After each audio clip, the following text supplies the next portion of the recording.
Before you can make a hypothesis, what do you have to do?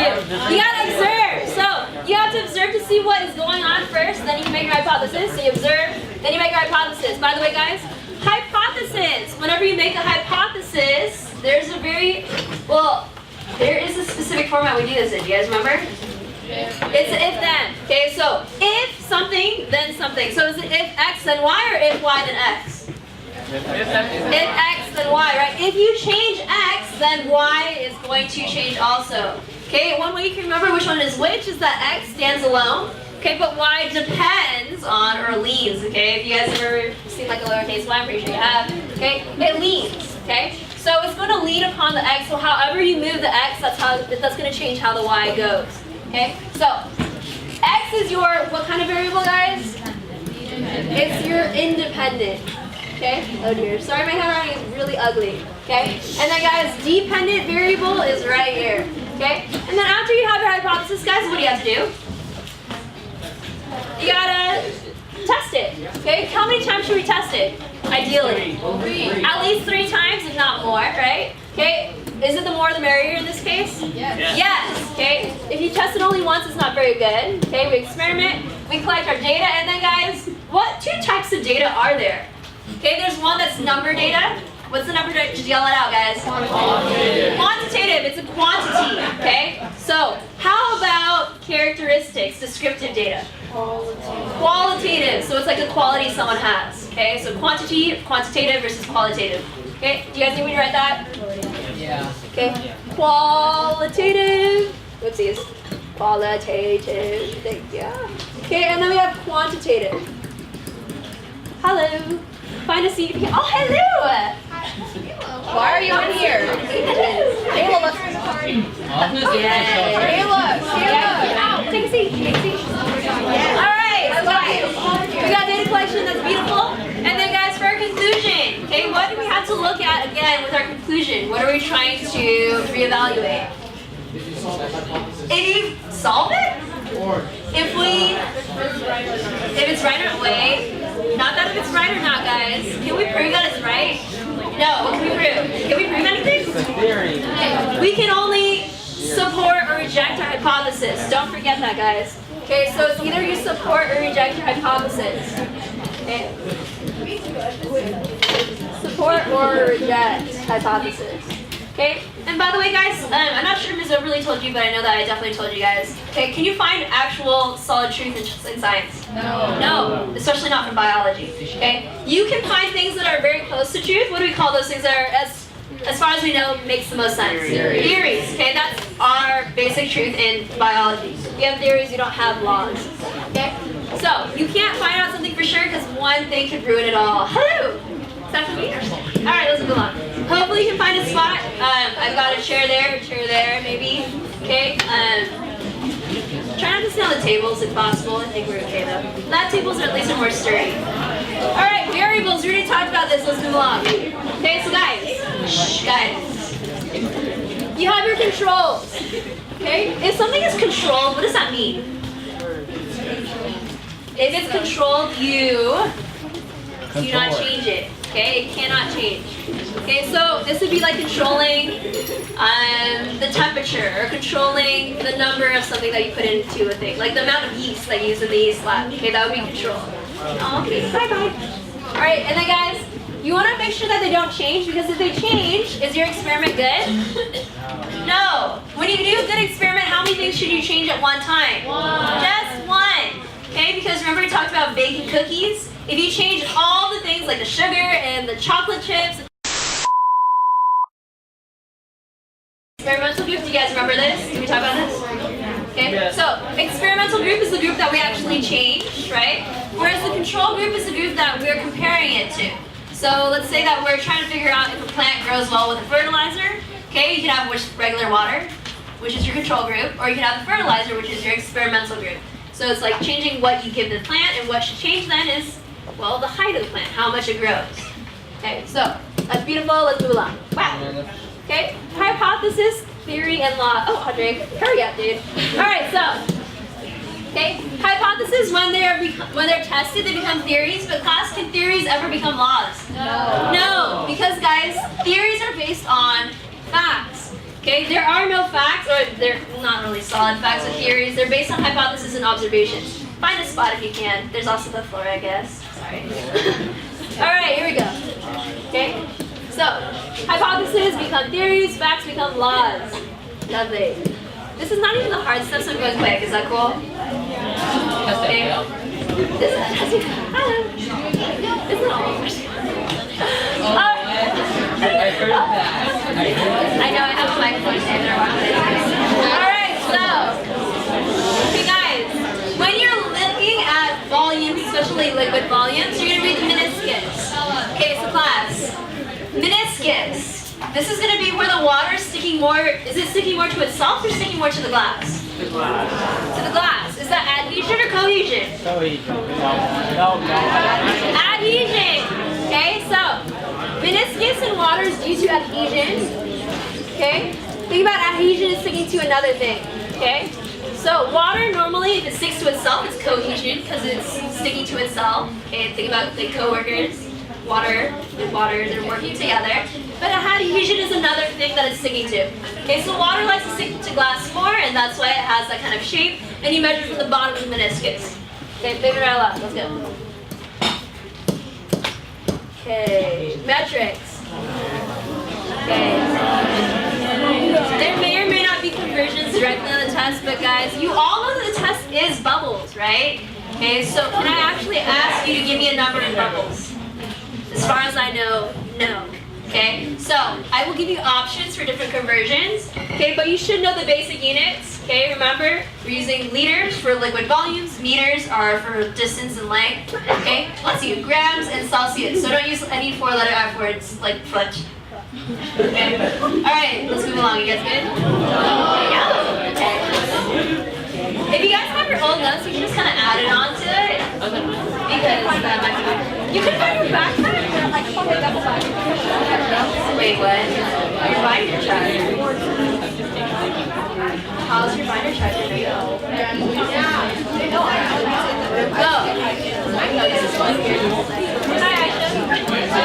Alrighty.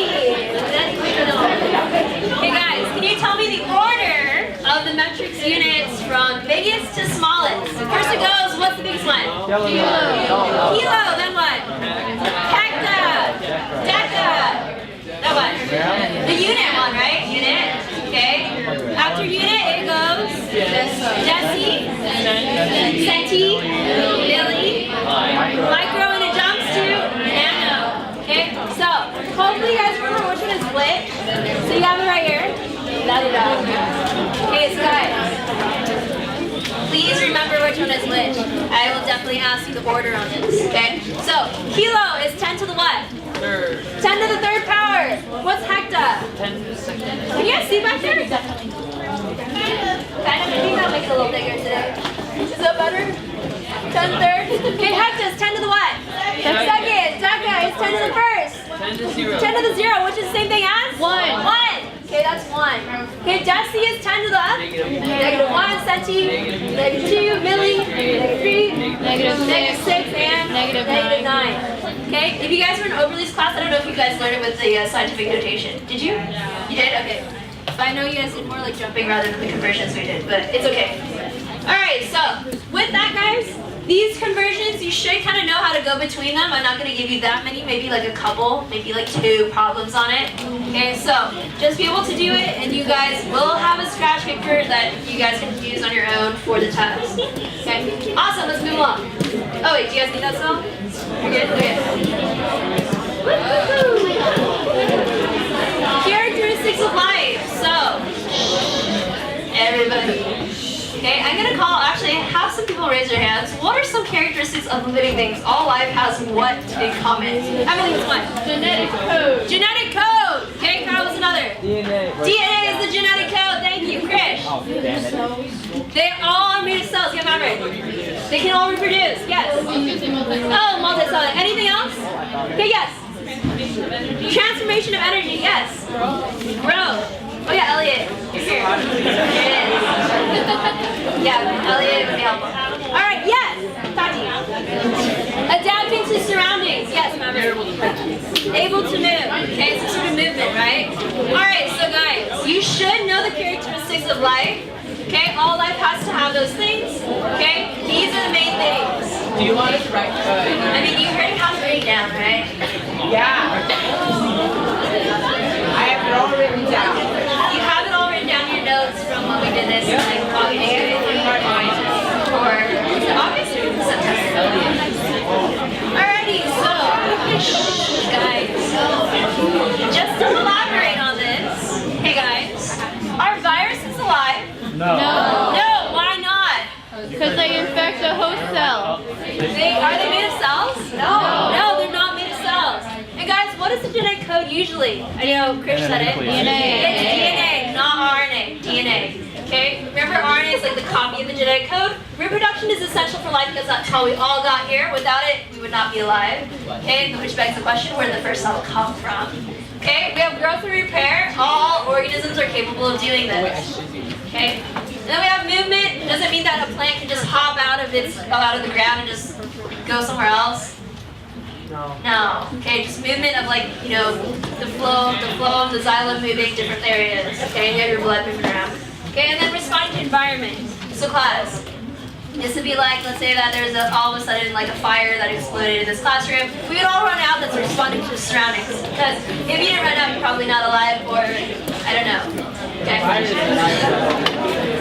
Responding. All right. Yes, Tobias. The seventh one. Ooh, yes. Wait, actually no. There's no vocabulary for this one, but hey guys, Tobias actually made a great point.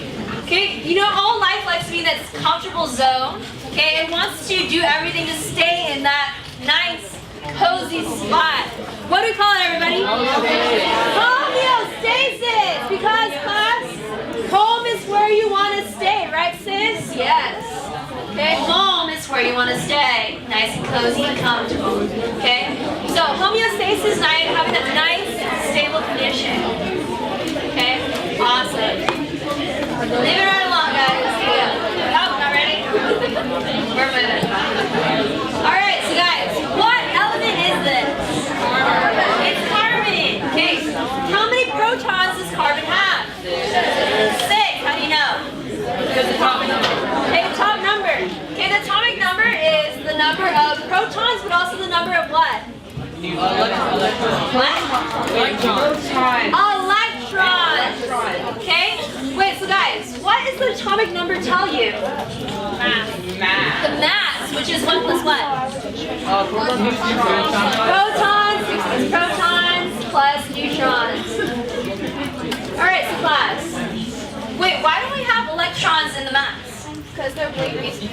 They weigh basically nothing, super tiny, okay? So, having electrons will not change that, but why is this number an average and not a solid integer, okay? That's someone in the back, yeah, George. Isotopes, what are isotopes? You're not off the hook yet, dude. What are isotopes, George? What are isotopes? He was like,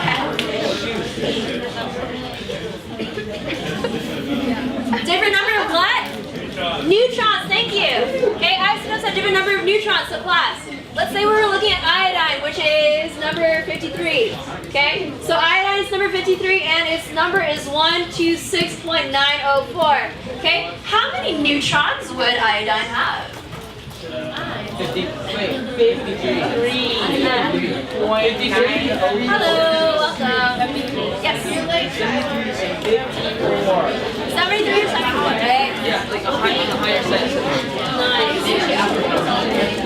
Neutrons. Yes. So guys, everybody, iodine would have 73 or somewhere between 73 and 74 neutrons. Okay. How many electrons would iodine have? 53. 53. How many protons would iodine have? 53. Awesome. Okay, let's move right along, guys. Okay, so we talked about isotopes. That's good. Okay, blah. Good. Oh my goodness, what is NOx? Aisha, what do you have? Aisha, what do you think?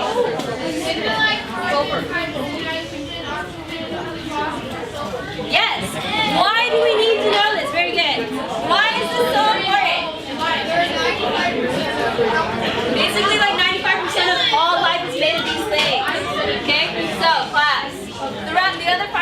has like a little bit of iron, magnesium, a little bit of gold, random other stuff. Okay, so What is P again?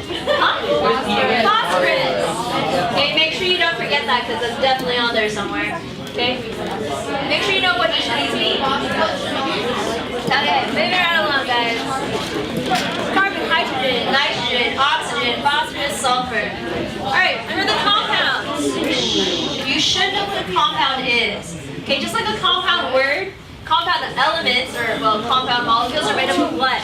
Two or more different elements put together, right? Okay, so compounds are different from molecules. You guys should remember that. Okay, so compounds are different elements, okay, bonded together. Elements bonded together, okay, but then molecules can have the same, just like an oxygen molecule is O2, okay, so that is going to be a molecule, but it's not a compound because they're the same element, okay. So can you guys give me an example of a compound besides salt? H2O, okay, whoa, which is water? There it is. There it was, yes. CO2, yes. Okay, yeah, CO2, what else? Glucose, someone said glucose, yeah? Okay, anything else? H2O2, yes. Hydrogen peroxide, nice. Sugar, glucose, our sweetest friend. Alright, let's move right along, guys. Speaking of sugar, right here. Okay, when you guys look at sugar, okay, you notice, okay, we have to remember how to count the elements, okay, or how many atoms are in this molecule. So, you notice there's a 6 after the C, that means that there's 6 of those, 12 of these H's, hydrogens, and 6 oxygens. Okay, put them all together, how many atoms are in glucose? Wait, no. 24. I can't add. 24. 24. Okay, 6 plus 12 plus 6. What are those okay. called? Huh? What are the little numbers called? The numbers? These are subscripts. Okay, so guys, if you forget which one's a subscript and which one's a superscript, think about submarines, okay, submarines go under, okay, and then Superman is overman. So, you have submarine, goes underneath, submarine. And then you have Superman, because Superman, I don't know. Okay, good. Okay, Superman, and then you have your submarine. Okay, that's a submarine. Alright, submarine goes underneath, Superman goes up. So that's a subscript, okay? Alright, here we go, guys. Water is super special. Oh my gosh. Okay? Why is water so special? What is the thing that causes all its properties? Yes, you look like a Campesano. Polar. Water is polar. Why is water polar? What causes the polarity of water, guys? Electronegativity of what? Of what though? Of oxygen. Nice. Okay, oxygen is actually the second most electronegative element. What is the most electronegative element? Look on the chart, guys. It's fluorine. Okay, fluorine is the most electronegative. Okay, so guys, oxygen. Okay, because it's electronegative, what's it gonna do? It wants to grab all the what? It wants all the electrons. So guys, remember we drew this? We had the electrons going towards the oxygen. Okay, they left the hydrogen, so what happened to the hydrogens? Electrons leave, it becomes more positive. Okay, so as it goes this way, it's more positive on this side, more negative on that side. Okay, so you have a slight negative here with the oxygens and 2 slight positives with each of the hydrogens. So slight positive, okay, slight negative, and slight negative. Okay, so this is polarity. Okay, there's opposite charges. But class, oxygen overall is it neutral? Is the whole thing neutral, guys? It balances out. Yes, it's neutral. The whole thing is neutral, okay, but there's just uneven charge distribution. That's what polarity is. Okay? Polarity is, okay, uneven distribution of charge. Okay, you can also say that it is the uneven sharing of electrons. That's why their charge is uneven. Okay, so pretty chilling. Yeah, this is not so bad, right? You guys are like, yeah, barely hanging in there.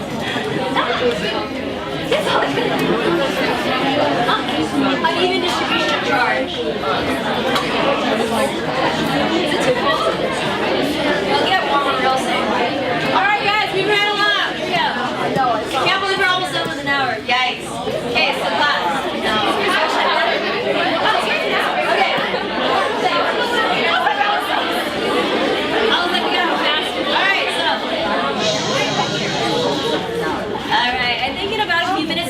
turn off and it will get kind of warm.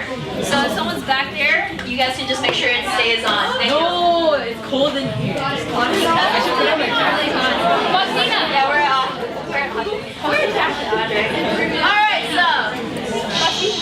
Okay, we got covalent bonds. We talk about sharing electrons. Okay, so guys, covalent just means it's sharing. Does it have to be shared evenly?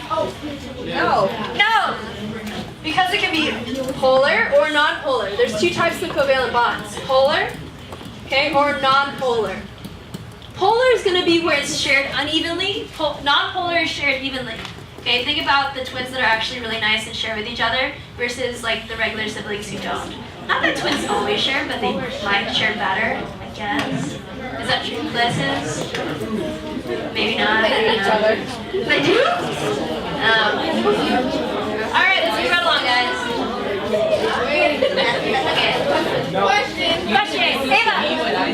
Wait, why did you write polar and non-polar? Because those are the two types of covalent bonds. Okay. So if it's shared unevenly, it's polar. Evenly, it's not polar. Yes. Alright, here we go.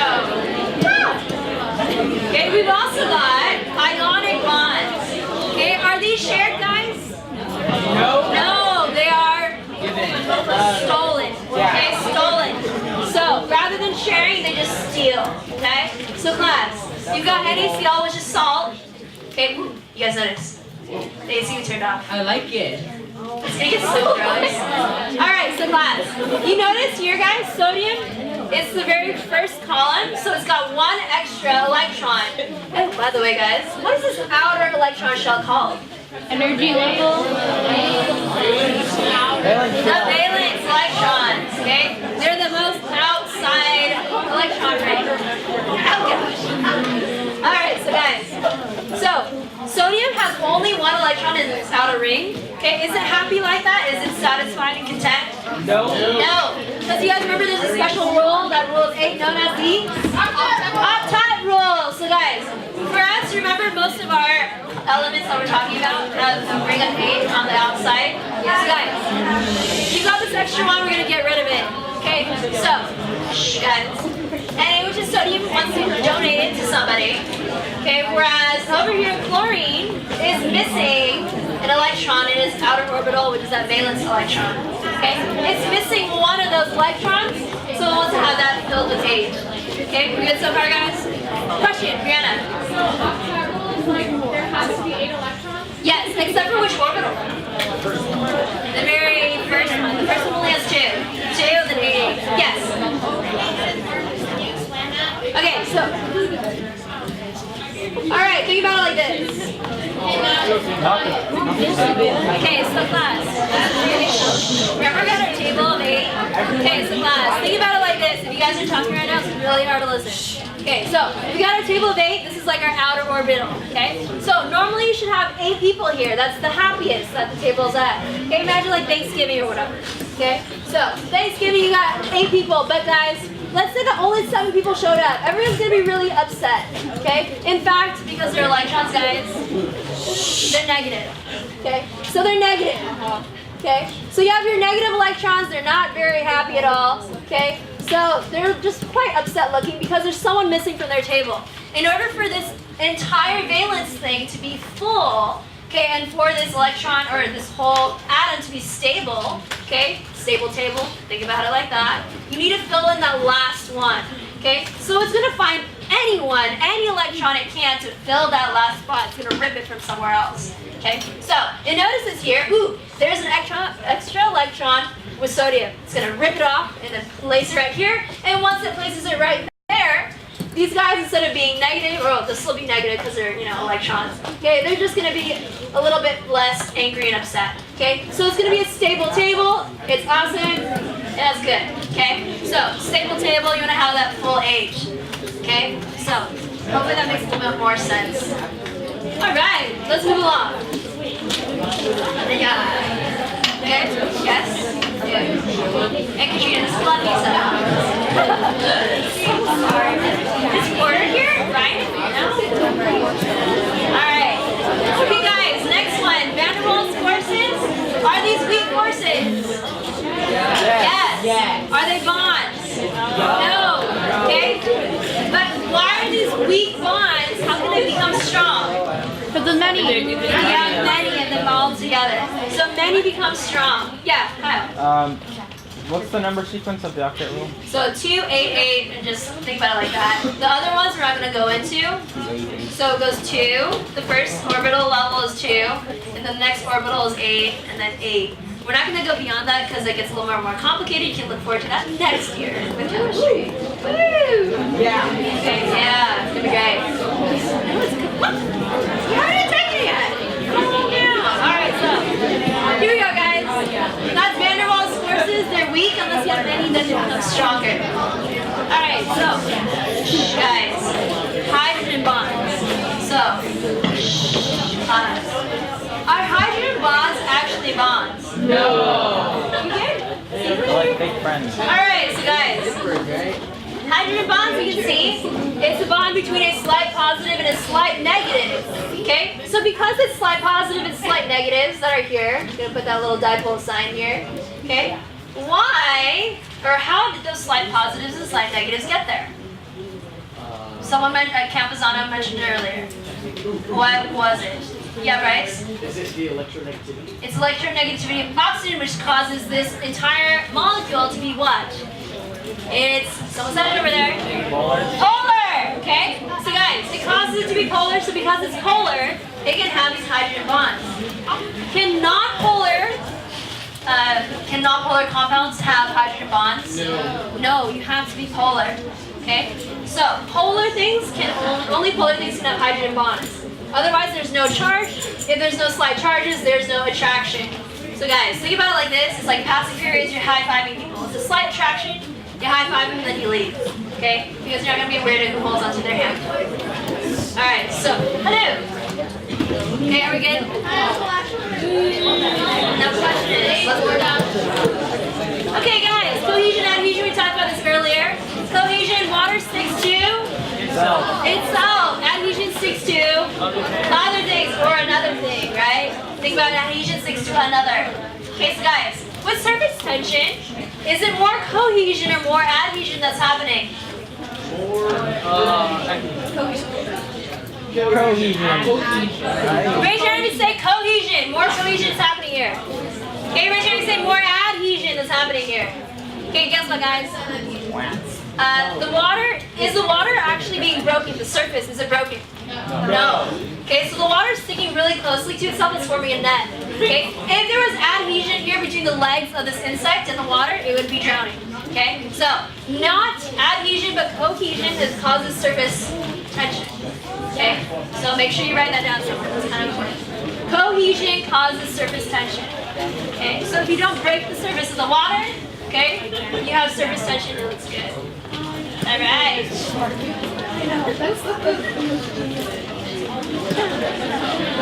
Okay, now guys, we're going to talk about solutions. So, guys, for solutions, you have two parts of the solution. What is the part that dissolves the solution? Okay, what is it? Solvent. Solvent. That dissolves things. Okay? Solvent. Okay? So water is the universal dissolvent. Okay? Water is the universal solvent. It's going to dissolve everything except for anything that's polar or non-polar, sorry, like oils. Okay? And then salt is the solute here for salt water. So you guys see this? Is this a solution? No. No. Okay, it's not a solution here. Okay, why is it not a solution? What's the problem here? It's not dissolved. And also guys, okay, why is it not mixing together? Because there's something. One of these is water, the other one is oil. Okay, it's not polar with polar. They don't mix. That's why you can shake it a bunch and it will separate. Okay, you can watch that. Alright, moving right along, guys. Okay, suspension.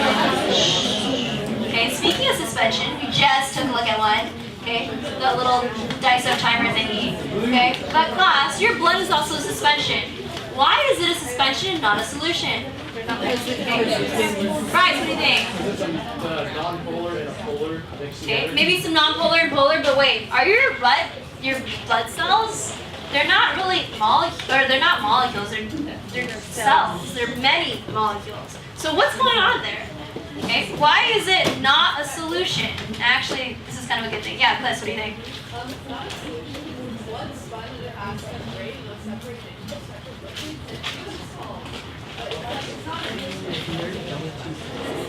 Suspension, yeah. Yeah! It's a suspension. So guys, no, that's great. Okay, blood is a suspension. The reason why it's a suspension is because, yeah, Carly? It does not dissolve. And why do you not want, why don't you want your blood to dissolve, guys? It's kind of basic. Yeah, Elliot! Yeah, because you don't want to die. I know. Okay, I know. That's really good. Shocker. Alright, so guys, your red blood cells are not dissolved, okay? Because if they were dissolved, you would have basically, well, crushed blood cells, which are not useful for anything. Okay? Awesome! So we have this in our blood, it's a suspension. When you think about suspension, think about things suspended in midair. It's floating, okay? They're floating in this water. Okay? Yeah, suspended, like if you were to get suspended from school, not that anyone here has, hopefully. Okay, it's like you're being separated from school. That's what it's about. Alright, so guys, water stores heat efficiently, so class. This is actually a big part of homeostasis. What can water help us keep stable? Temperature, I know it's a okay, but it keeps our temperature nice and stable. Okay, for the most part, guys. Okay, if you've ever been to the ocean on a hot or cold day, the temperature is more or less about the same. Okay, maybe a few degrees here and there, but the sand will change a lot more in comparison to the water. Okay, so acids and bases. Okay, so class, if you have an acid, what can acids do? They can donate H plus, release H plus. Okay, what do bases do, guys? They pick up or take in the H plus, so they're opposites. Okay, so they reduce the number of H plus ions in the water. Speaking of acids and bases, guys, acids are from what to what on the pH scale? 8 to 7. 8 to So basically 13. anything less than 7, right? Okay. How about bases? Greater than 7 is a base. Okay. So we can go up to 14, sometimes even 15 if you're lucky. I don't know. If you're real basic, I guess. All right. So you have that over here, guys. Acids and bases. If you put an acid and a base together, what will you make? Two things. Water and salt. Water and salt. Okay. Acid plus base makes water and a salt. Does that mean you should put like battery oil or battery acid and lye together to make your salt for your French fries? Yes. No, because that is not table salt. That could probably kill you. So who knows? Don't try it at home. All right. Okay. Let's go on. Any questions so far? We're good? Okay, moving along pH scale. Beautiful. Okay, awesome. Okay, for the pH scale, you notice that it's kind of weird. We're measuring H plus ions. Why does the number get bigger when you have more H? Wait. Why does the number get bigger when you have less H plus ions? Higher concentration, but what are we measuring and how? Yeah, Bryce is good. No? You have a question? The moles, the energy. You're eating. Okay. Alright, so guys, why does the number get bigger when the amount of H plus ions is smaller? Because it's like less opposite electrons. What do you notice here, guys? Less negative. It's a negative log scale. So guys, basically this means that okay, the higher your pH, the lower the amount of H plus ions you have. Because you notice here, it's a 10 to the negative. Okay, so pH is basically 1 times 10 to the negative pH. Okay, that's the number of H plus ions. Okay, H plus. So the number of H plus ions is 1 times 10 to the negative pH. Yes. Wait, so higher pH equals lower. Higher pH means less H plus ions. Okay, that's why bases go all the way up to 14. Okay, but acids, the lower the number, the more acidic it is. Okay. It will be. What's the lowest pH? Probably negative. Yeah. We don't usually talk about those ones because they're crazy. Because they're really complicated. Alright, here we go, guys. Okay, ice. Why does ice float?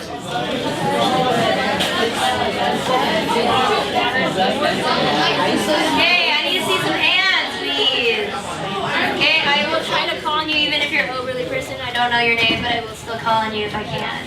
Okay, any overlies? Want to try? Yes, what do you think? Why is it less dense?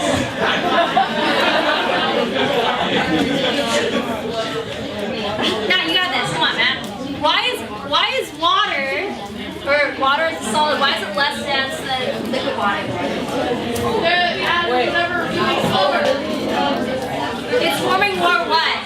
It's forming something. More bonds. Spreading apart. More bonds. H bonds. More. Yeah, you got it, dude. All right, so guys. Okay.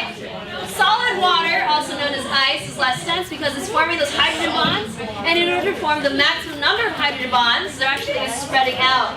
Okay, so it's pushing all the H plus ions away from Earth. It's pushing all the waters away. Okay, so you might notice that water will get larger, spreading apart more, and then all that extra space in between is making it less dense. Okay, same amount of atoms, just more space that they take up. Question? Simply. Okay. More H bonds. Spread out water molecules. Okay, so because you have more H bonds, okay, it moves them, spreads them out a little bit further, so they have more space, less dense. Okay, you increase the volume. Okay, is that good, Morgan? Is that right? Oh my God, sorry. I don't know why. I'm getting you guys confused. Oh, so terrible. Oh yeah, and then my dance girls, I want to talk with you later because I need to buy In-N-Out tickets. Okay, alright. Moving right along so I can Alright, surface tension, we already talked about this, is because of cohesion. Alright, moving right along. Buffers. Hey guys, we had a whole lab on buffers. What was the buffer? The buffers that we tested. What are buffers that we tested? Milk and magnesium. Yeah, milk and magnesia was one. What is it? Milk and magnesia is an example of a buffer, but what is that buffer called? Yes? Weak acid and conjugate. Yeah, it's a weak acid conjugate base, but what is that?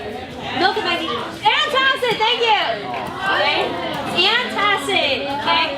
So antacids are buffers, okay? Because they're trying to make sure that the pH of the solution stays about the same. You don't have to suddenly drop a lot. Okay, remember the best antacids are the ones that held the pH the same the longest. Okay, like the really bad ones just drop the pH immediately to 4. You guys remember that? Then let's turn quite a loud though. Okay, so you're like, oh, totally. Yeah, you were crushing, and then you tested it, put in vinegar. Yes. All right, moving right along, guys. Buffers basically just make sure that the pH stays stable. Okay, pH stays stable. Keeps pH stable. This is what my lab report on the pH paper. Beautiful. Oh yeah. All right, so guys, what's the thing that keeps the pH neutral? What do you call those? Neutralizers. Okay, so neutralizers are different from buffers. Okay, so one keeps this pH stable, one neutralizes it, makes it 7. Okay, because pH for your stomach is usually around 2. Okay. All right, moving right along. Here we go. Wow, too far. Wait, no, we're good. Now we're talking about macromolecules. Okay? So guys, macromolecules, they're called macro because macro means big. Okay, these are your big molecules. So class, you have dehydration synthesis and hydrolysis. Which one does what? Okay, which one makes the polymer bigger? Dehydration synthesis, because guys, what does synth mean? To make. Okay, we've also learned about photosynthesis and all types of other synthesis. Synth means to make. Okay, so class, when you're making a polymer larger with dehydration synthesis, what do you actually have to do? Take out water. Take out water, exactly. Take out water to make it bigger. Okay, but hydrolysis, you're adding water to, what's lysis mean? To split, remember? Okay, so hydro is water, so you're adding water to split something. Okay, you might have heard of, remember cytolysis? You guys remember that? We're going to talk about that pretty soon. It's coming up. Okay, so lysis means to split. Okay, also, do we have any splitting things? Not yet. Oh yeah, meiosis. Do we have? No, cytokinesis.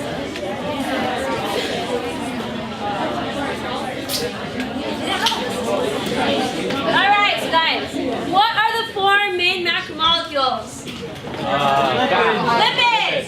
Carbohydrates. Protein and nucleic acids. Awesome. Let's talk about each one.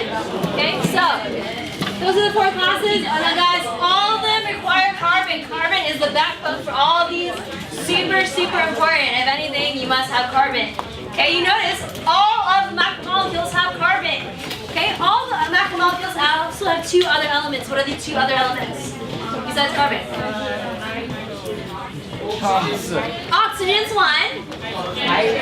And hydrogen, thank you. Okay, CHO.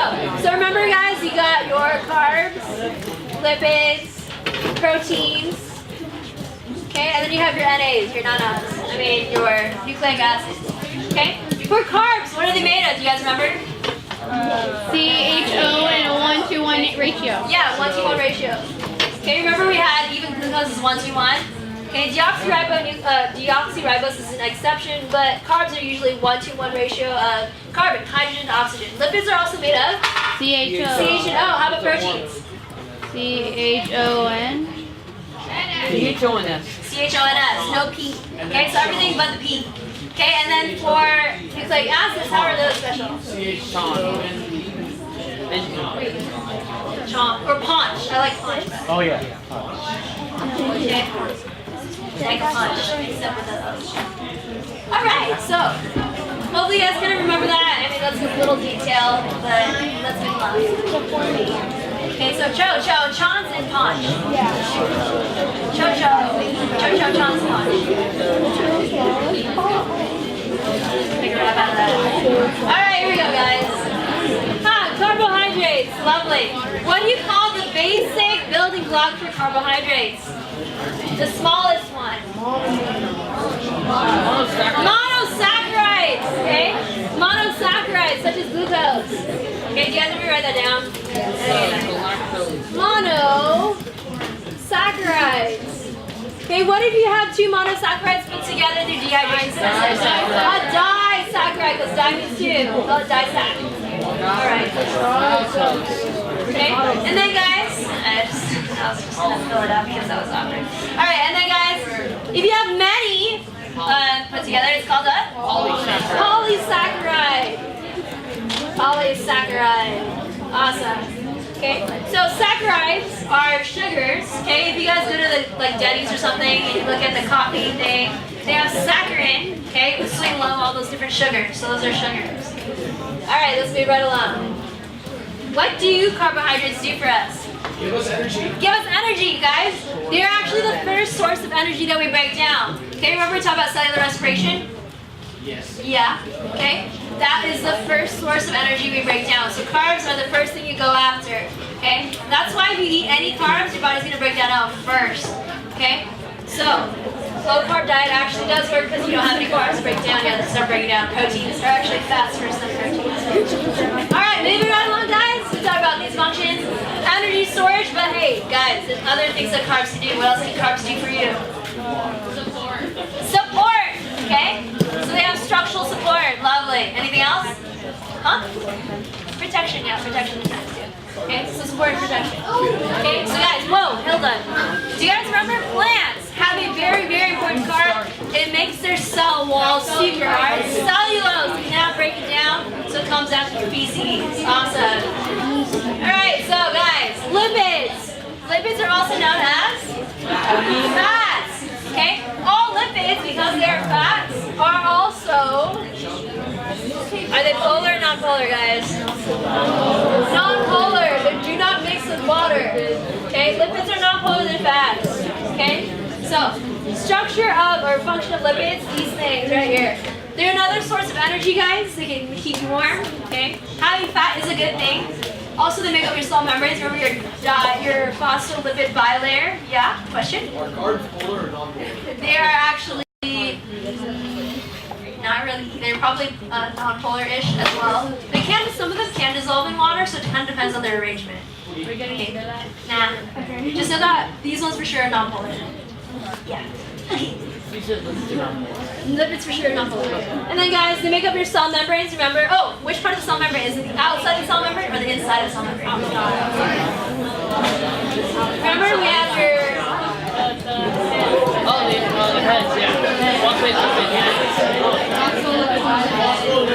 Phospholipid bilayer, yes. Phospholipid bilayer. Is the lipid on the inside or the outside of the bilayer? Hold up, guys. It's on the inside because remember, water is going to be on the outside, okay?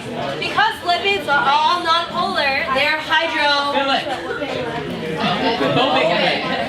thank you.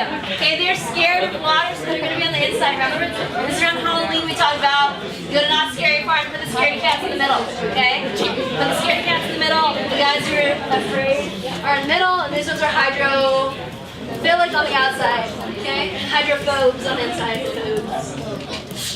Bless you. Alright, good so far, guys? Okay, and then guys, your hormones are also made of lipids as well. Okay, so like estrogen, testosterone, lipids. Okay, lovely, let's move along. Okay, are you turning British, Bryce? Okay, jolly. Let's move along, guys. We got saturated versus unsaturated fats, so class. Saturated means that it's filled with what? Sugar. Hydrogen. Okay? So guys, saturated is filled with hydrogen. Okay? And then guys, unsaturated means that it is not full of hydrogen. So has double bonds, basically, right? Has double bonds. Okay, and remember guys, which ones are straight? Saturated? Or unsaturated? Saturated. These ones are straight, okay? And then the other ones, class, are kind of crooked. Okay? Bye. Alright, so saturated are straight, unsaturated are crooked. Okay, remember we talked about which one, guys, actually is able to pack more tightly? Saturated. So, remember, because these ones are like straight up and down, okay, they can pack well. Okay, they can pack well together. They're straight. Okay, whereas the other ones, remember we talked about unsaturated fats, be like the really messed up person the best. Okay, they're like all over the place. They're taking up a lot of space. So class, because they're crooked, they can't pack tightly and they actually are liquid rather than solid at room temperature. Okay, so most animal fats tend to be solid at room temperature, whereas your vegetable fats, okay, they tend to be liquid. Okay, so like vegetable oil, you notice, is a liquid at room temperature. Coconut oil is a weird one because it changes depending on the temperature. Okay, so it's a little bit more saturated than normal plant fat. Okay, and then guys, why do you think animal fats might be solid rather than liquid? Why is it better for us? It's easier to store, okay? We can store more in the same amount of space and we're moving around. Okay, plants don't move, so it doesn't really matter for them. They don't need it to be compact. Okay? So, good? Easier to move around or to store? Saturated because they take up less space. Alright, moving right along, guys. Proteins, okay? So class, proteins are made of amino acids. In humans, how many amino acids do we have? 20. And guys, remember we talked about, what is the thing that codes for proteins? Amino acid. Peptide bond. What codes for a protein? Codon. Yeah, codon. What are codons made of? Monomers. A codon will code for amino acid, but what is a codon actually? Nucleic acids, but what kind of nucleic acid? Okay, it's an mRNA nucleic acid. Okay, not nucleic acid, mRNA is your codon. It's going to code for amino acid, which is the same thing as the protein. This is the protein. Okay, so remember you look at your codon chart, you're looking at mRNA and you're translating that into protein. Okay, so trying to go back and forth between the different units. Alright, and then guys, they're linked by peptide bonds, so you can call it protein a polypeptide because it has many peptide bonds. Okay, that's beautiful. Let's move on. Oh wait, guys, how can you change the protein? What can you change? Two things you can change. If you want to have a different protein, what do you change? The length and the order, right? Yes. Okay. Awesome. Okay, so guys, just like your names, you can have a long name, you can have a short name, and also the order of the letters and the type of letters you use okay, can change the type of protein just like it changes the type of name you have. Okay? So we talked about that. We're good. Let's move along. Okay? Okay, so guys, for amino acids, they have a couple different parts. They have the amino group, that's why it's called amino acid. They have an acid group, which is your carboxyl group. And then guys, the R group is the thing that we can change, it's variable. Okay, so class. It's all based on the carbon in the middle. Okay, so there are 20 different amino acids. You will not have to memorize them because that's just a lot of things. Moving right along though. No? Yes? No?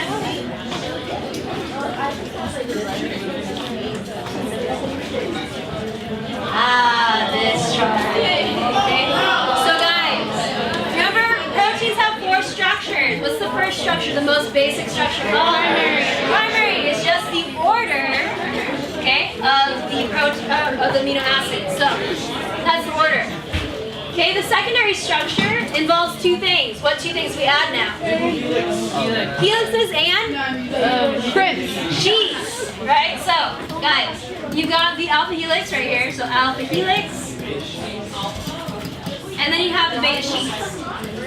Beta sheets. Okay, that's for the secondary structure. Primary is just the amino acid order. Order of the A's. Order of amino acids. Okay, and then guys, for the tertiary structure, we add the alpha betas, the alpha helixes and the beta sheets together. Okay, but this is still one amino acid chain, just one. Okay, when you have more than one amino acid chain, then you have quaternary structure. So you have multiple chains of amino acids put together. Okay, do all proteins have to have a quaternary structure? No. No, as long as they have only one chain, okay, that's just only tertiary structure. So class, do you guys remember what, if we were to denature a protein, what structure is affected? Okay, actually, a better question is this. Which structure is not affected by denaturing? The primary structure. Everything else is changed. The primary structure stays the same even if you denature the protein. Okay? So denature means to break it up. Okay? Alright, so. Alright. Here we go. Rolling. Okay? So we have a lot of examples for proteins. Okay, so guys, if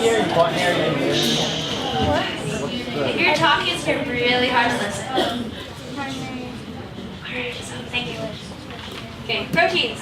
Okay, we're talking about enzymes. Remember, enzymes control chemical reactions.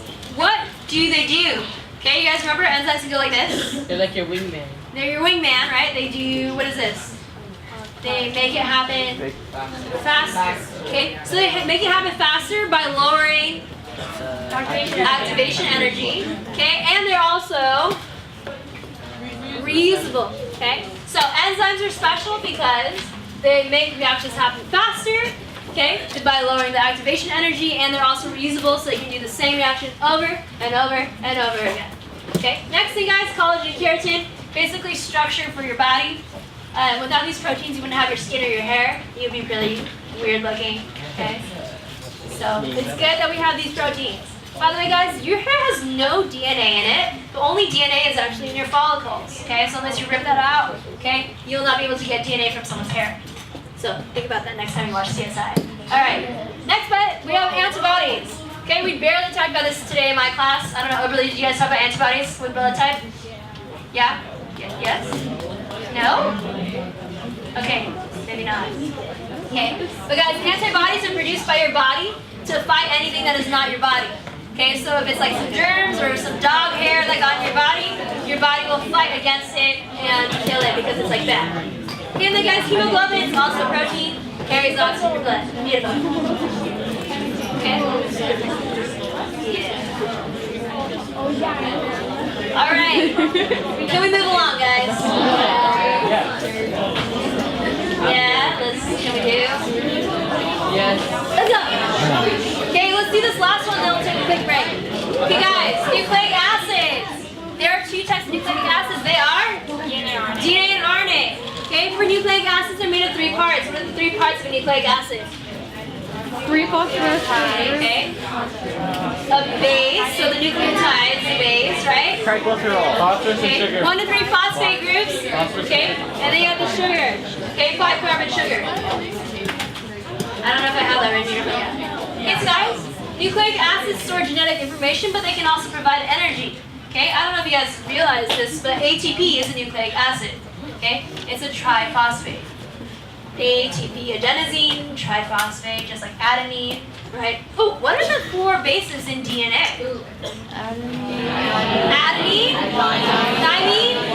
guanine, cytosine. How about in RNA? What's different? Uracil replaces what? Thymine, lovely. All right, moving right along, guys. Here it is. Okay, so here are the different parts of a nucleotide. By the way, guys, nucleotides are the monomers, okay, the smallest building block of a nucleic acid. Okay, so you have that phosphate group, you got the sugar, and you got the nitrogen base.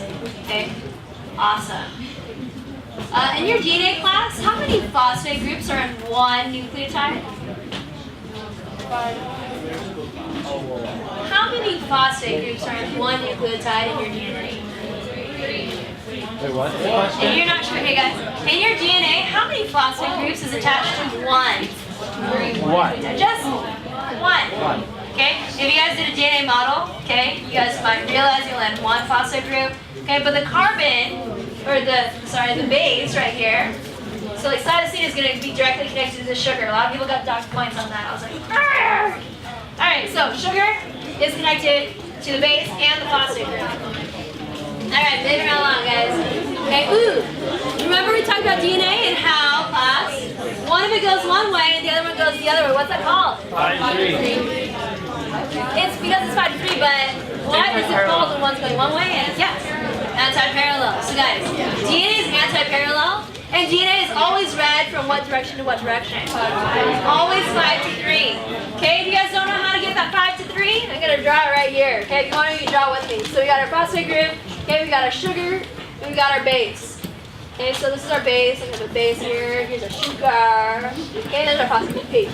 Okay, so guys, for this over here, okay, we're going to put O here because this is oxygen.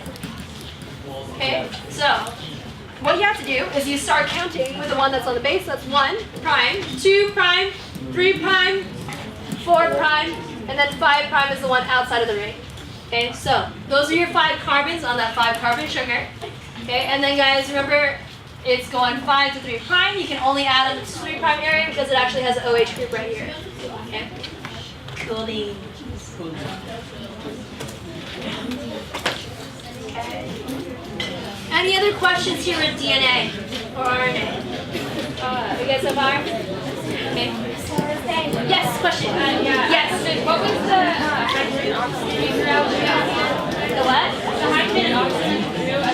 Oh. All right, so guys. Okay, remember you said DNA is added 5 to 3? The reason why it's added 5 to 3 is because this oxygen group allows you to add in this phosphate right here, and it's going to allow water to leave, dehydrating it in order for you to synthesize a longer polymer. So dehydration synthesis happens here, so you can dehydrate that, add in the phosphate group, and then make it longer. Okay, that's why you can't add it from this area. There's no phosphate, there's no OH group here. Okay, all right. So that's why it has to be added 5 to 3, and that's why you have your cycle fragments later on with DNA replication. Okay. All right. How about this, guys? Let's take about a 7-minute break. A chemical reaction is when you change one set of chemicals to another set of chemicals. Okay. So class, is water changing to ice? Is that a chemical reaction? No. No. Okay. Is breaking down glucose a chemical reaction? Yes. Huh? What's that? Is that where ink goes?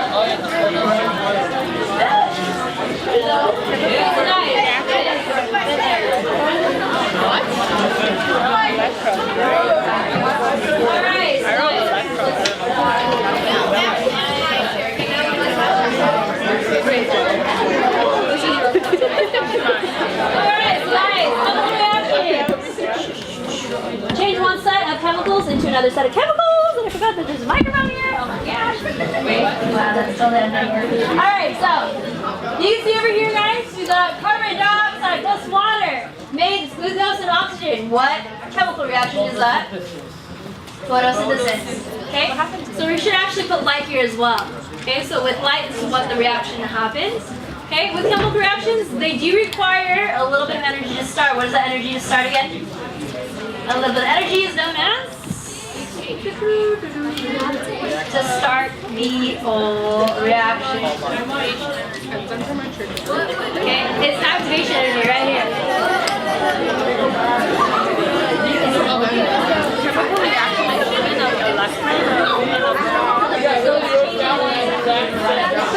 So one set of chemicals together. Yeah, Emily. Do you need this? We can really talk about this. What? You don't know that equation? Oh. Wait, it's just photosynthesis. That was just photosynthesis and water. Yeah. Hopefully you remember that. Okay. Alright, so guys. Class. Whenever you break a bond, it releases energy. Okay, but when you make the bond, you have to input the energy. Okay, so think about it like this, guys. When you're breaking glucose, you're releasing a lot of energy in the form of what? When you break down glucose, you release it in the form of heat, and also, most importantly, ATP. Okay, that's the most important thing. And then, guys, when you're releasing energy, okay, you're actually breaking bonds. When you absorb the energy, okay, like photosynthesis, you're actually getting energy from the sun, and you're putting it into the carbon dioxide, okay, and that's going to make glucose. That's the dark reaction, by the way. Okay, so let's move along. Hello. Okay, so activation energy, guys, is the energy that all chemical reactions need in order to get started. Sometimes it's low, sometimes it's high. Okay, but you need to be able to go through this in order for the reaction to happen. Okay, if you didn't have activation energy, then things would just explode all the time. Okay, which would be really bad for life. Okay, so activation energy. This is something you need to overcome. Get back. Why do you have? Yeah, watch out. It's really dark outside. Okay, so class. If you look over here, guys. There is something that can help us shortcut and lower activation energy. What is that? The enzyme, okay? Enzymes are essential for life. Without enzymes, we would not be alive, okay? So enzymes, when you talk about this, they don't get used up. They're highly specific, okay? So think about a lock and key model, okay? My key can open the keys to my classroom, okay? Can it open the keys to, say, I don't know, the band room? No. No, I wish it could sometimes, though, because some people leave stuff in there. Okay, so it can't. So it's very specific only to my room. Okay, so just like this, lock and key, one enzyme, one substrate. Okay, speaking of enzymes and substrate, there's a lab that we did that involved enzymes and substrates. Okay, what lab was that? Actually, which enzyme were we testing? Lactase. Okay, and lactase broke down what substrate? Lactose. Okay, so guys, remember, if you can't remember which one's which, think about being lactose intolerant. And by the way, guys, because it ends with the O's, lactose is what? O's. It's a sugar. Okay, like glucose, okay, cellulose, all those are sugars, they're carbohydrates. And then anything that ends with an H, okay, is going to be an enzyme. So lactase, ATP synthase, okay, you got primase, DNA polymerase, all those things are ACEs, they're all enzymes. Okay, oxid equals carb. ACE equals enzyme. Okay, so like helicase, you guys remember helicase, primase, DNA polymerase, okay, what else is there? Ligase, okay, those ones, all the ACEs, those are all enzymes, and they're proteins. Yes, extra ACEs. Here we go, guys. Okay, things that can affect enzymes. pH is one thing. Okay, you could have changed the pH higher or lower, and that would change how the enzyme works. What else can you change that affects enzymes? Yes. Temperature. Okay, because guys, enzymes are proteins. Okay, so they're proteins, so they can be changed by temperature. They can be changed by pH. Okay, and if you change the amount of substrate, either more or less substrate, or increase the amount of enzyme, you can make the reaction happen faster or more. Bless you. Okay, cool. So that's basically it. pH, temperature, concentration of substrate or enzyme. All right, good on that, guys? Yeah. Awesome. Let's move along from the enzymes. No. Okay, for Benedict's, what can we test with Benedict's? Benedict's test for the presence of glucose. Wait, just glucose? Sugar. Simple sugars. Hey guys, what kind of simple sugars does it test for? Okay, what do we call simple sugars? They're one sugar, monosaccharides. Okay, so Benedict's test for monosaccharides. What's the test for polysaccharides, also known as starch? Okay, well, what can you use to test for starch? What's it, Katie? Iodine! Okay? Yes, thanks, Aisha. So guys, iodine has like a brownish, orange color. Okay, in the presence of starch, what does it change color to? Purple. It becomes purple or black. Okay? Benedict's test starts out blue. Okay, the more glucose or monosaccharide you have, the more orange or red it gets. Okay, so that should be something you know. Also, guys, what's the protein test? Protein test. What's it? Yes? Yes, it's the protein test. Okay? If you have no protein, it's what color? It starts off blue. Okay, and then if there's protein, it becomes purple. They got purple for protein. Okay, and then guys, there's one other test. What other test is there yet, Kate? The napkin. What do you know? Yeah. All right, napkin test. Wait, it's called the napkin test, guys. Brown paper bag. Brown paper bag for what molecule? Lipid. Okay. If it was kind of what's it called, translucent, there was lipid present. Okay. No lipid, no translucent. Okay. Awesome. Moving right along, guys. Parts of the compound microscope.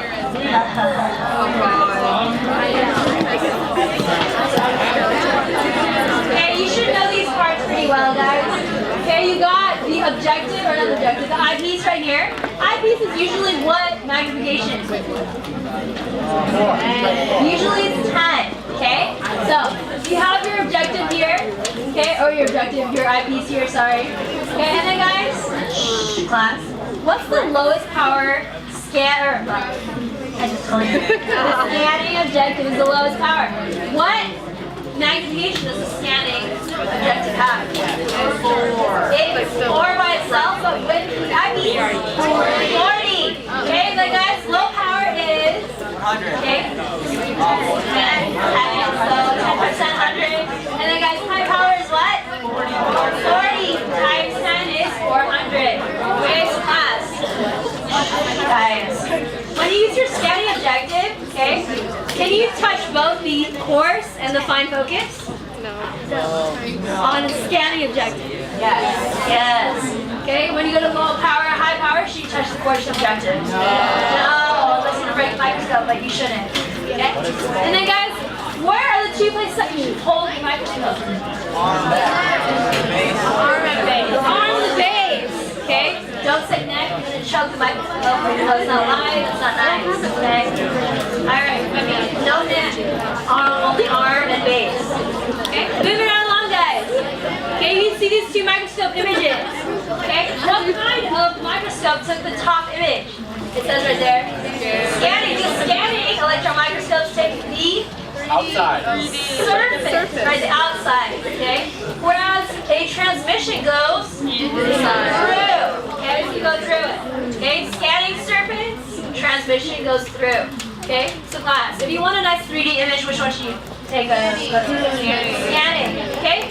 By the way, guys, what happens to the organism with these microscopes? Are they dead or alive? Dead. Okay, they gotta be dead. Some of them are killed by the process, some are killed because of this. Okay, so these electron microscopes, will you find them at a high school? No. You might find them at college. You might. Okay, but you probably won't use them unless you're like a PhD person or something. Okay, I never used one, but it was okay. That's bad. Alright, moving right along, guys. Common cell features. Guys, what do all cells have in common? Every single cell has cytoplasm. Wait, what? Cytoplasm. Ribosome. Cytoplasm.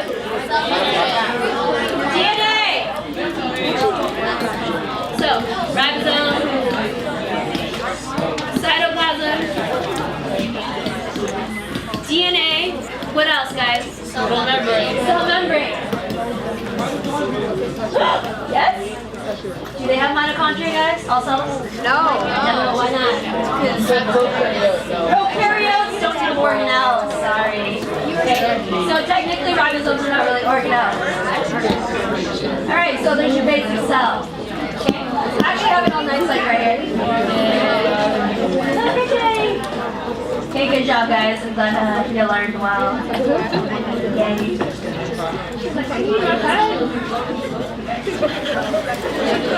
Alright, so guys, class. Which cells are the super basic ones that don't have a nucleus, they don't have organelles? What are they called? Prokaryotes! Okay? So pro means before, they're real basic. Okay? So eukaryotes don't have what? Said. They have a nucleus, organelles. They're bigger usually. Okay, and then guys, what are we looking at here? Cell membrane. Okay, so cell membrane is made of fatty acid tails and a phospholipid head. Okay, so guys, remember it's a phospholipid bilayer. It's 2 layers. Okay, the inside is hydrophobic. It's scared of water. The outside is hydrophilic. It loves the water. Okay, so it's a double membrane here. Okay, so here you can see actually 2 cell membranes close together. You got 2 lines for each membrane. Okay, visible. Moving right along. You guys ready? Oh my goodness. Huh? Phospholipid bilayer. Okay. Remember, you guys, I know Miss Overly's class is really good at this. It's phospholipid bilayer with proteins embedded, right? Yeah, thank you very much. Okay. People tell me that's how you guys remember it. You just say it over and over. Alright. Ready to roll, here we go. Ribosomes, guys, what do ribosomes do per cell? Make proteins, okay? Ribosomes can be located in 2 areas. Where can they be? The cytoplasm, okay? Where are ribosomes made? Nucleolus. Nucleolus, yes, Eva. What one was hydrophilic? What one was hydrophilic? Hydrophilic, it loves the water on the outside. In the inside, it hates the water, or it's scared of water. Alright, ribosomes, guys, so they're made of nucleolus, they make proteins, and they're either on the cytoplasm or the rough yard. Because, guys, the ribosomes make it rough. Alright, here we go. 2 types of cells, we're going to talk about this. That's good. Nucleolus. Nucleolus. Over here.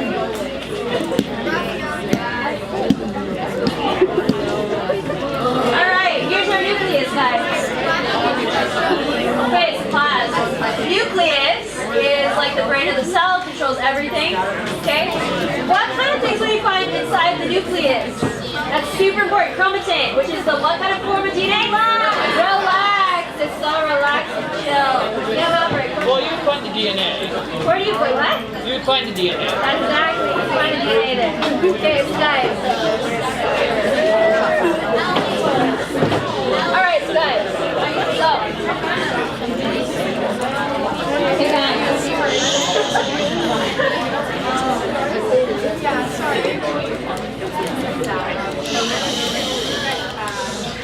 Okay, so.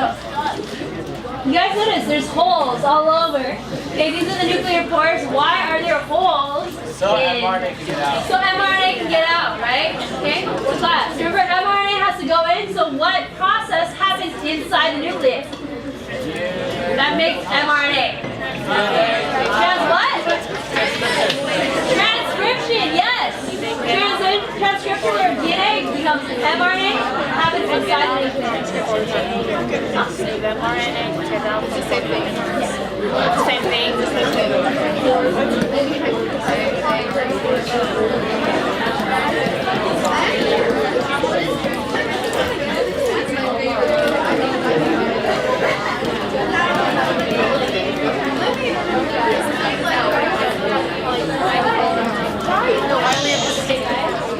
You're being awfully chatty. Okay. So, if you guys are talking, it makes it really hard for other people to listen. If you guys want to chat, you can go outside. There's a whole world out there you can talk. Okay. Just sit here, make it quiet, and let's get to question. Alright, guys? Alright, let's move right along. We talked about the brain of the cell. It's beautiful. Okay. And then, guys, over here, we have differences. Bob, it doesn't really matter. Okay. Ribosomes, we're going to talk about that. Okay. Over here, guys, what is that thingy? It's close to the nucleus. The endoplasmic reticulum. guys, for the ER, okay, what does the ER do? There's two different kinds. What does the smooth ER do, guys? Okay, lipids. Okay, also for transportation. It's like the highway of the cell. Okay, so it moves things around in the cell, and it helps detoxify the cell. Yep. Okay, and then guys, the rough ER, what does it mainly do? It makes proteins. So these proteins, are they inside of the membrane or outside of the membrane? Inside or part of the membrane. Okay, so that's really important. Okay, all the ones that are floating around the cytoplasm, those ones are made in the cytoplasm. Okay, cool. Here we go. Vacuoles, guys. What do vacuoles store? Food. Anything. Water. Food. Waste. Waste. Yes, question. What's the what? Smoothie arm. Okay, smoothie arm makes fats. Okay, and it also helps detoxify the cell. Makes fats, detoxify the cell. It's smooth like butter, like lipids. Okay. Alrighty, moving along, guys. Talk about that. Mitochondria, you probably know it as the powerhouse of the cell. What steps of cellular respiration happen in the mitochondria?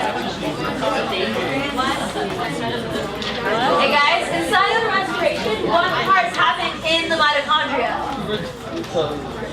ETC is one, and what's the other? Krebs cycle. Okay, ETC and Krebs cycle happen in the mitochondria. Okay, so guys, you should know what it looks like. Okay, think about, a hamburger patty.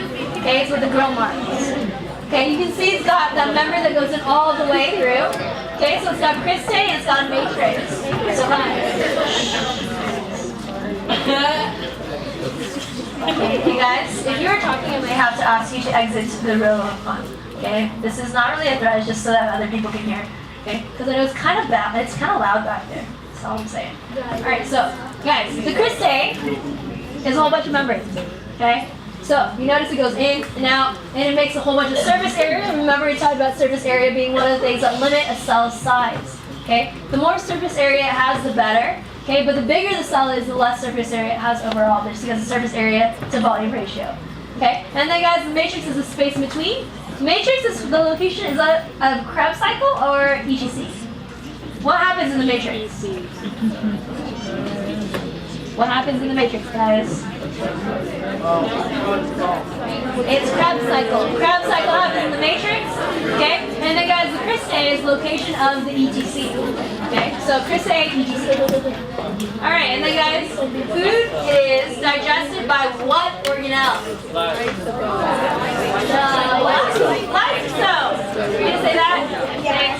All right, so guys. Okay. Lysosome can help eat damaged organelles. Okay, they can also eat food. They break things down. Think about Lysol, like a cleaner. Just kind of sweeps up everything, eats it, breaks it down. If the lysosome were to break, what happens to the cell? It dies traumatically. It's a traumatic death for the cell. Okay? So, you gotta control it really nicely, and then you have apoptosis. But here you can see a cell organelle being digested into little parts. It's going to be broken down into its macromolecules so they can be used to make other cell bits and pieces. Okay? Lovely. Oopsies. Right. Alright, so guys, Golgi body. What can we compare the Golgi body to? Post office. It's like Amazon kind of. Okay? You think about it as like shipping things around. It's like a post office. Okay? So Golgi body is like a post office. It can send things here and there. It labels, packages, modifies things. Okay? So we're going to talk about protein structure. Okay? Protein structure, like the secondary and tertiary structure, can be made here. So they fold the proteins, make it all nice and beautiful, and then send it out of the cell, okay, to better places. So the Golgi apparatus, it looks kind of like a pancake with a lot of syrup. Okay, in case you were wondering how to identify it. Hey guys, it's got a cis and trans phase. It's going to be closer to the edge of the cell membrane so that things will leave. Okay, if you're confusing ER and Golgi apparatus, ER is close to the membrane. Okay, Golgi body is further away, closer to the cell wall, cell membrane, depending on if it's plant or animal cell. Alright. Any questions so far? Good? Okay, cytoskeleton. So guys, the cytoskeleton is a dynamic, changing skeleton for the cell, it moves. Okay? So class, there's a process we talked about recently, okay, where the cell actually cuts itself into two pieces. Cytokinesis. So guys, cytokinesis is actually controlled by the cytoskeleton. Okay, those, remember the spindle and the asters that are connected by the centriole?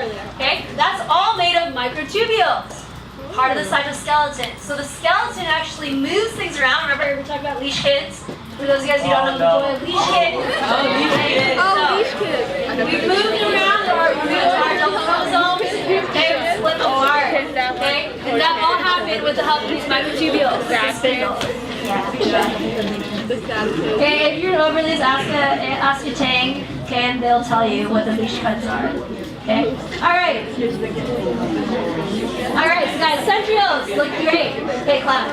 Do all cells have centrioles? No. Which cells don't have centrioles? Okay, plants don't have it. Do bacteria have it? No. Okay, only animal cells have centrioles. They look like two little churros. Okay, reminds me of like, I don't know, Costco, because Costco's good.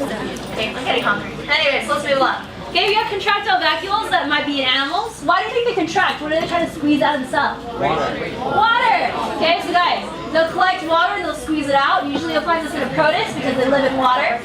Because guys, water is continuously entering. Okay, do you guys remember water moves from what to what? From O to Er. O to Er. Wait, O to Er? Yes. Hypo to hyper. Hypertonic. Okay? So it goes from hypotonic to hypertonic. It's going to go into the cell to try to make it the same concentration. Okay? And then the water has to leave the cell else the cell explodes. Okay? And then guys, you have your plant cell here. Has a central vacuole. Okay? Why do plants need to have a lot of water in their central vacuole? Okay? So that they have what? Keep them nice and firm. Pressure, what's that pressure called? Turgor pressure. Turgor pressure! Yes, Ava. Only in plants. Okay, so guys, central vacuoles only in plants. Alright, so guys, turgor pressure is only in plants. Because guys, what do you need to have in order to have trigger pressure? Cell wall. A cell wall. If you have no cell wall, you're going to have an exploded cell, which is also known as dying. Okay? So, you don't want to have that. I think we talk about dying a lot because it happens a lot when you're not alive. Okay, awesome. Let's move on. All the times that you're not alive yet. True. Alright, here we go guys. Cell wall made of cellulose. Hey guys, what organelles have it made of chitin? Chitin is a cell, well, it's a kind of protected outer layer for certain types of organisms. Chitin, insects, remember? Insects, okay? So insects, you got, yeah, mainly insects and stuff.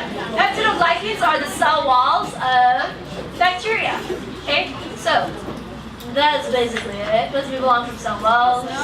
No. Okay. Cell walls are usually in plants. Okay, by the way, guys, are plants the only things that can do photosynthesis? What? Animals too? Photosynthesis. Yes. And anything else do photosynthesis? Not fungi, but some protists can. Can you guys like sushi or rolls? What can do photosynthesis? Seaweed, which is algae. Okay, algae can do photosynthesis. Seaweed is not a plant, it's a protist. I thought I got it wrong. Alright, moving right along. What? They're not vegetables. They're not plants. Alright, and then guys, chloroplasts. Guys, what color are chloroplasts? Green. What pigment is a chloroplast? Chlorophyll is the pigment. Okay, chloroplast is the actual thing. Okay, remember we have the stroma and the grana. Okay, so we have the stroma, which is the space between, the grana, which is all the stacks. We have the thylakoid membrane, which is similar to the cristae. The stroma is similar to the matrix. Okay, so that's why you have the light reaction happening is in the stroma or the grana. Or no, stroma, the thylakoid membrane. Where does the light reaction happen, guys? In the Oh, the, I would just read off the Huh? or is it the where is it? Okay, light reaction, guys. This is where you make ATP. There's an electron transport chain in it. It's in the thylakoid membrane. Okay, the membrane. Okay, the stroma is going to be where the dark reaction happens. Yes. The third membrane, so it's like this. 1, 2. Oh, the inside. Yeah. All right. Okay, guys. Okay. Yes.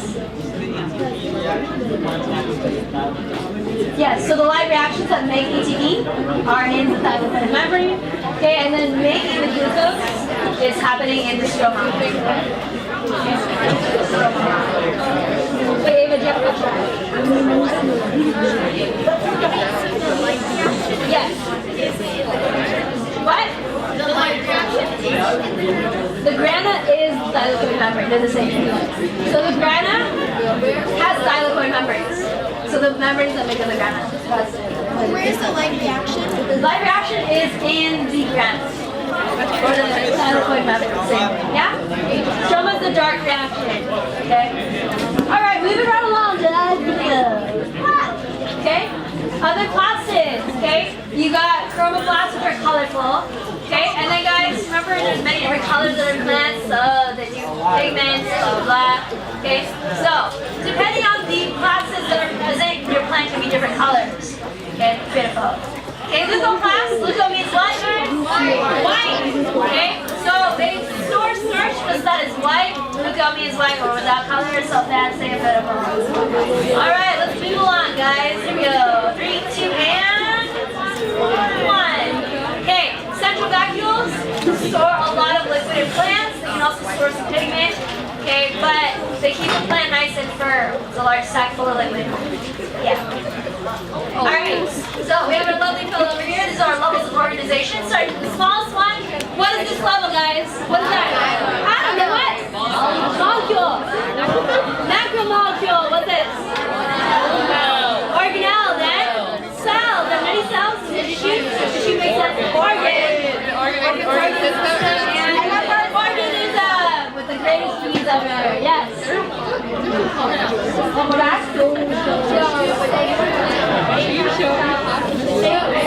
Oh, sorry. I was like, alright, guys, listen. Okay. Guys, zip it, please. Alright, so we have one atom. Then we have a molecule. Then we have a macromolecule. Then we got an organelle. Then we have cells. Then we have tissues. Then we have organs. Then we have organ systems. And then we have organism. Okay? So, lots of organ in there. Okay? He's got the best keys ever. Don't they fit perfect? I know. I had to Google. Yes, Kyle. Cell, tissue, organ system. Careful, guys. Heather. Violence is not appreciated. Yes. Levels of organization. Yeah. All right. So, guys.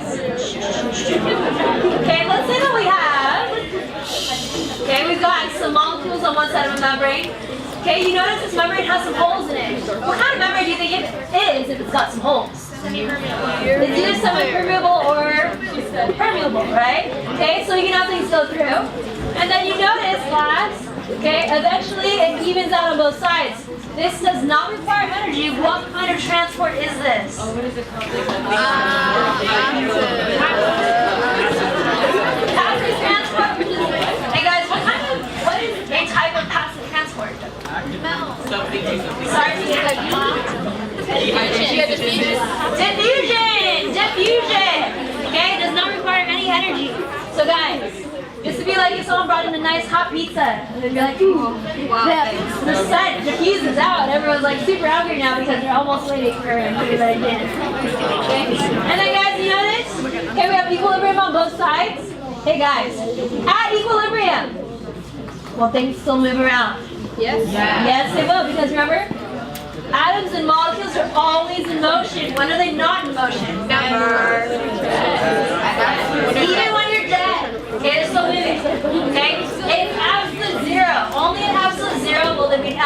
no motion, okay? They won't even wiggle a little bit, okay? So guys, the random motion of molecules actually is what allows diffusion to happen because they're randomly bumping against each other, okay? So think about it like, I don't know, like one of those things where the balls just come moving around, like a little water machine. Okay. All right, moving right along, guys. Here we go. Know this chart pretty well, guys. Okay, so for an animal cell, animal cells, what are they most comfortable in, class? Equilibrium. They want to have something that's isotonic to themselves.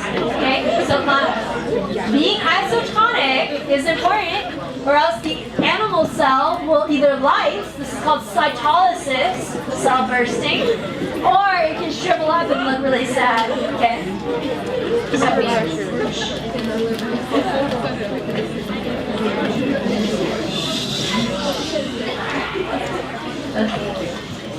Also, guys, for plant cells, okay, if they are in an isotonic solution, water is going in and out at the same rate, and this cell is going to be very flaccid, okay? It's not happy, it's kind of like a little limp, okay? So it's like you get like a celery bit, it's in the fridge for like 2 weeks or something, it's kind of like, okay? So that's not very good. Turgid, though, this is going to be a celery that you bite it and it gives a nice crunch. Okay, so nice and full of water because, guys, it's a hypotonic solution. Water goes from O and hypo to hyper. Okay, and then over here, guys, this is a very sad celery we should have killed a long time ago. Okay, shh, guys. Okay, this celery is not only shriveled, it's also going through another type of lysis. It's pulling away from the cell membrane. What's it called, guys? Plasmolysis. Plasmolysis. Okay. So plasmolysis. Okay. So guys, this is the reason why when you're at a grocery store you always spray water on the plants, because then the water will go into the plants and make them nice and turgid. It has turgid pressure. They're going to be nice and crispy and they'll look their best. Okay, if they don't put enough water, your plant cells are eventually going to go through plasmolysis. It's going to look really sad. No one's going to buy the vegetables, and then you'll have to make soup or something. I don't know. Okay. All right. Cool. Soup. Yes, Ava. It's pulling away from the cell wall. Cell membrane away from cell wall. All right, moving right along. Here we go. Woo. Okay. Now we have energy added in the form of ATP. Adding energy for the transportation is known as what, guys?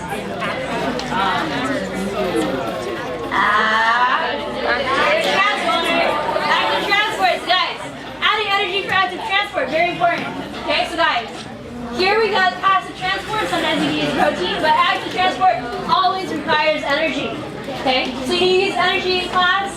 This is actually what the ETC does. The electron transport chain pumps out H+ ions by using the energy from the electrons. Remember, we have our high energy electrons from NADH and FADH2. They drop off their H+ ions, okay, and then the H+ ions get pushed all the way to the outside of the outer membrane. Okay, so back into, I forget what it's called, not to the matrix but outside.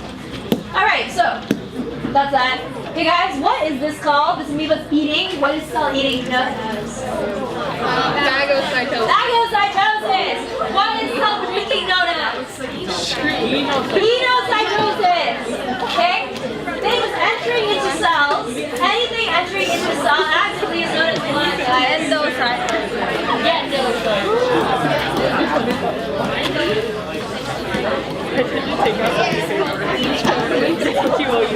Alright guys, cell eating. Phagocytosis. Eat. What was the other one? Penocytosis.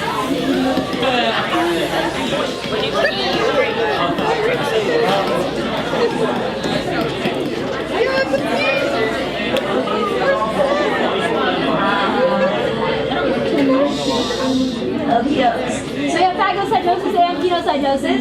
These are things entering into a cell. So guys, when things enter into a cell, active transport, what do we also call it? Endocytosis. These are both endocytosis. And then guys, let's say the cell needs to get rid of something big.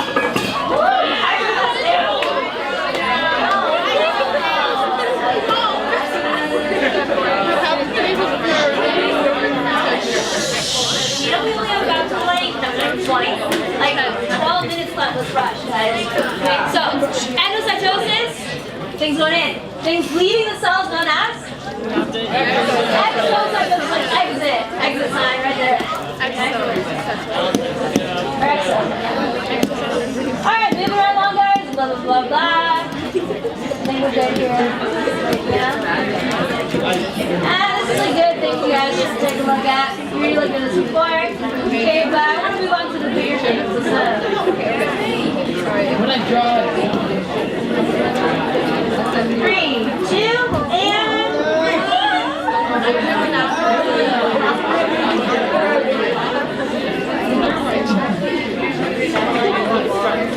okay, so guys, class. If you look over here, what do you think this could be? it's like stuff. It's glucose.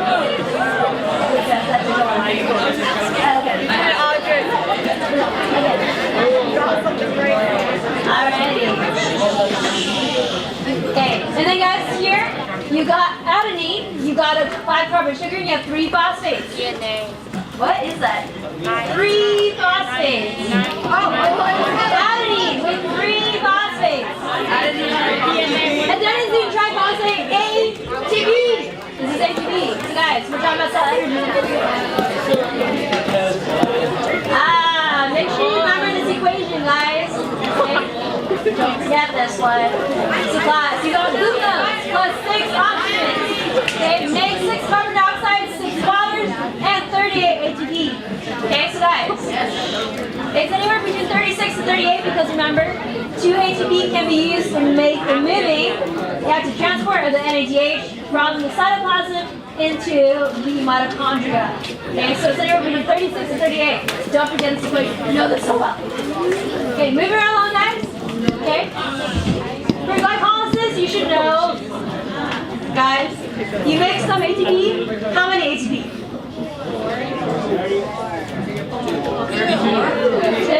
Just 2. You put in 2, you get out 2. 4. Okay? So you only make 2 ATP.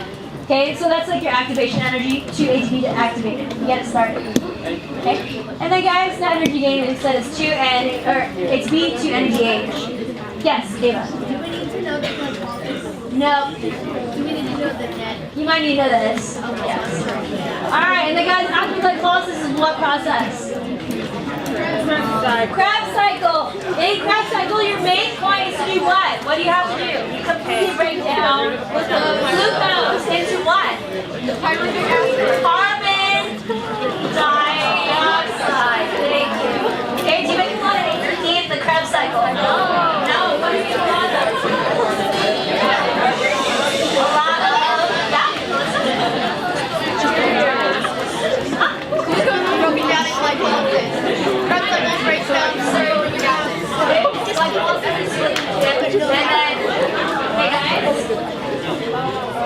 We literally have 8 minutes. If you can't handle not talking, leave, please. Okay? So, guys, for Alyssa's question, okay, glycolysis splits glucose in half, or Alyssa's is split, but in Krebs cycle, it actually breaks it down all the way. So all the glucose, or all the parts of glucose, like the carbon dioxide, pyruvic acid, is completely broken down in Krebs cycle.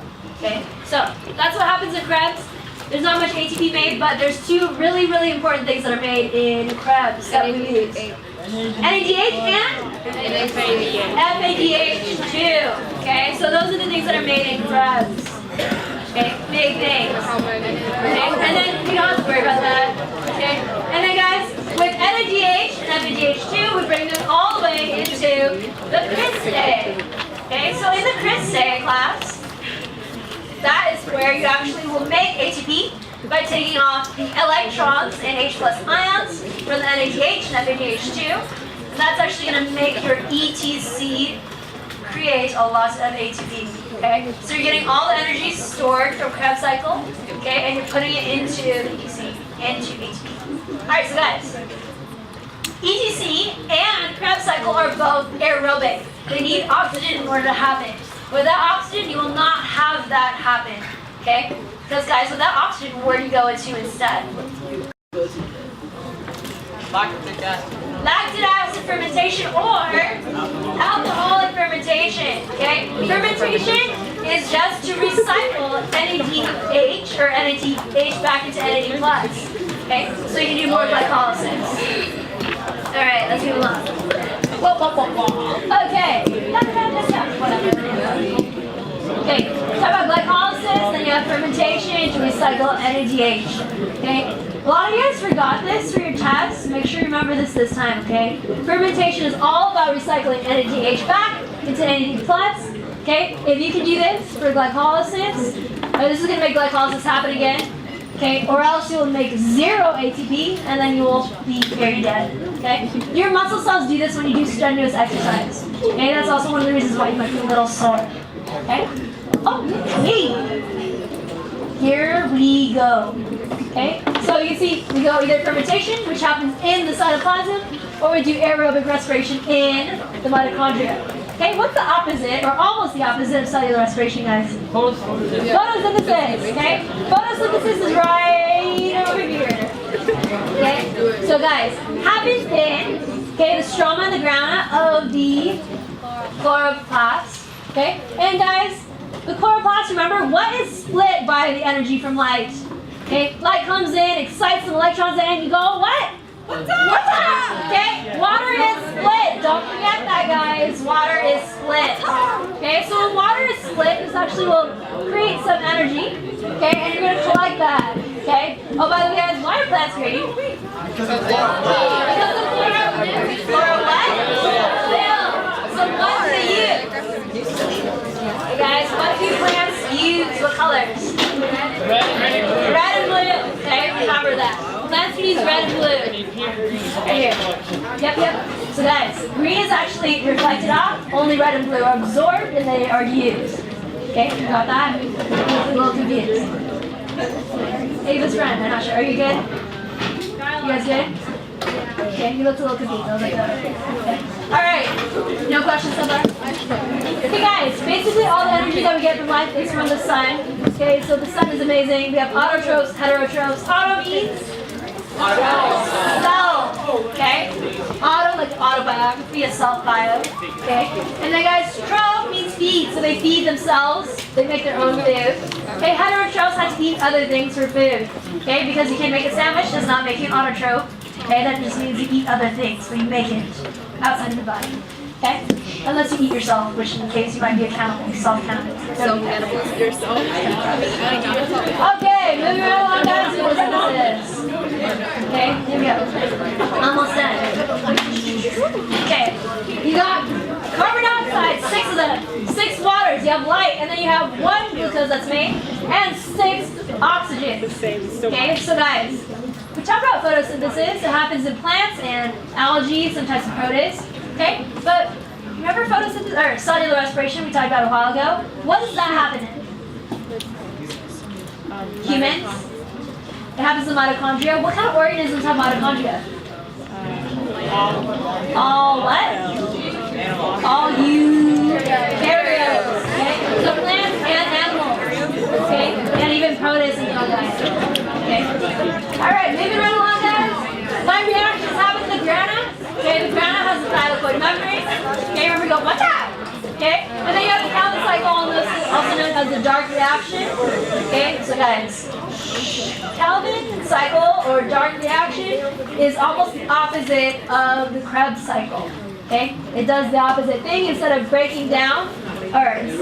Okay, the Krebs cycle breaks down to what remains of glucose. This one makes glucose. Okay, are you guys good? Okie dokies. Living right or no? Okay. So class, you see the little circle right here? Okay, you go from chloroplasts, get energy from the sun. Okay, they make organic molecules like glucose. We use that glucose and we add in some oxygen, break it down. It makes ATP, makes some heat.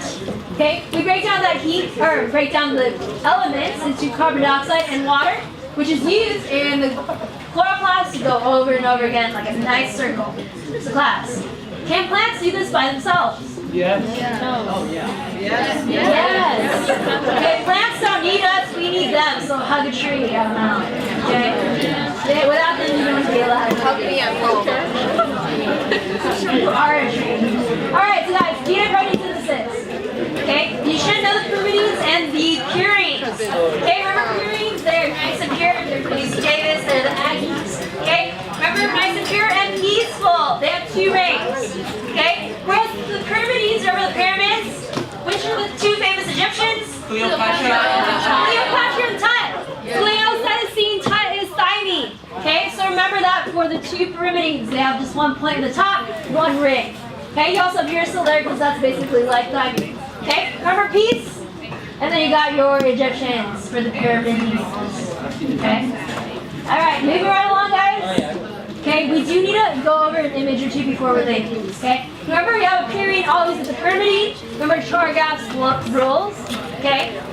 You have Chargaff's base pyramid rules. Remember, add 2 of them up that equal 50%. Okay, A and T do not equal 50%. C and G do not equal 50%. But any other combination does equal 50%. Okay? Know this diagram. Know it well.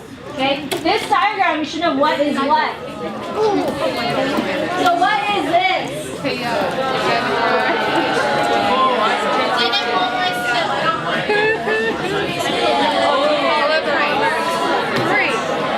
Okay, guys, DNA polymerase is adding on nucleotides. What is this green thing? It's unzipping. Helicase. It's unzipping that helix.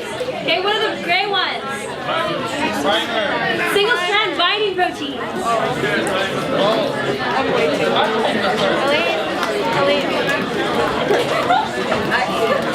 Okay, guys, what is this orange thing that gets it started? Oh, the priming. And then, guys, what is this thing at the end? Glues it together. Ligase. Yay.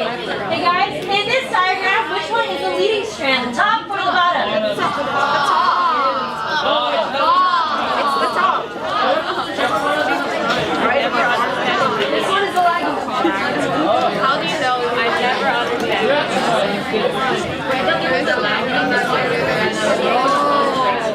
So guys, leading strand does not have Okazaki fragments, lagging strand does. But if you look at this whole thing, okay, the other half of the top is the lagging strand. Okay, the other half of the bottom is the leading strand as well. If you notice, it's a circle. Okay, remember, because DNA is added 5 to 3 prime, and that's why it actually has to be added in this way. Yes, Trish. Oh yeah, sorry. I got it messed up. Oh, you were good. Yeah, I didn't see the pink one. I just saw it here after the rest. Okay, so thank you guys. That was good. Thank you, Trish. Alright, so guys, primates is that one in pink. Okay, it's the one that adds in the red RNA. Okay, it's RNA primates. Thank you, Trish. Okay, and guys, time is unfortunately up. Okay, if you have any other questions, ask now. Yes.